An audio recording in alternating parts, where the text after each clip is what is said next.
nervosa, naturale, spontanea o stuzzicata, a fame e fame.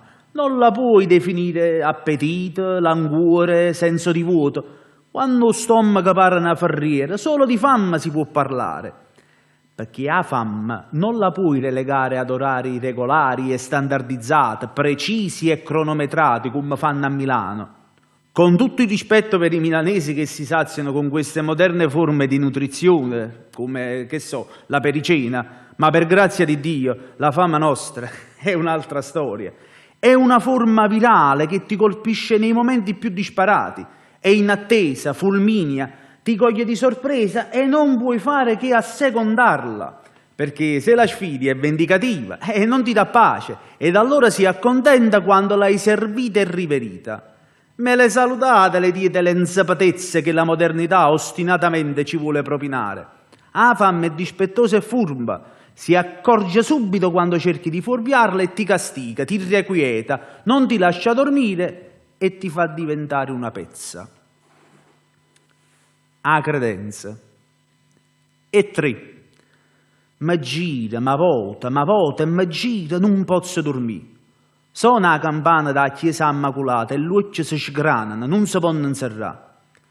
Saranno i pensieri, saranno i sospiri, saranno i spasimi, saranno i paure. Mentre ci pensi a dimanda mi trovo in da cucina così, quasi per sbaglio. O pensiero massilla, non posso dormire.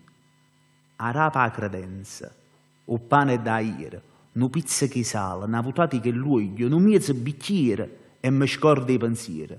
Ma cocca appasciata, già mi sa sul ponte, e mo suona campana che mi vota e mi addorma. La domenica a tavola poi è una storia a sé. Tutte le aspettative, i desideri, le ambizioni si concentrano a tavola.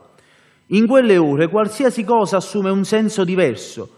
Pure la bomba atomica pare un bengala e persino la pace del mondo ti sembra a portata di mano perché immancabilmente pensi: ma se può mai fare guerra quando poi un piezziere ha avuto a pace comune?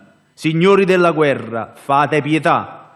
Poveri voi che vi alimentate con le bombe, mentre c'è chi pacificamente l'unico conflitto che conosce è quello di guardare la porzione più abbondante del commensale vicino e combatterlo. Domenica. O pezzo di carne da domenica è come fosse una preghiera. A dannucchiata stanno la cipolluzza e la carota tagliata, appoggiata in coppa all'uoglio insieme al sedano e al rosmarino, dove i bianchi aspettano la benedizione. E quando tutto si ammesca, sente che profuma, e con l'odore della pietanza tu ti imbriaca e credi ancora a speranza.